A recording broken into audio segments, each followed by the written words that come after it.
श्री स्वामी समर्थ. आज करणार आहे गवारीची शेंग.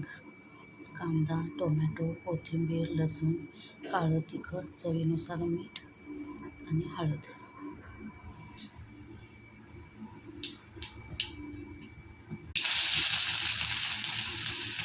भाजलेलं खोबरं घेतलं आहे. आता ह्याची ग्रेव्ही करणार आहे. अद्रक, लसूण, कोथिंबीर, खोबऱ्याची पेस्ट,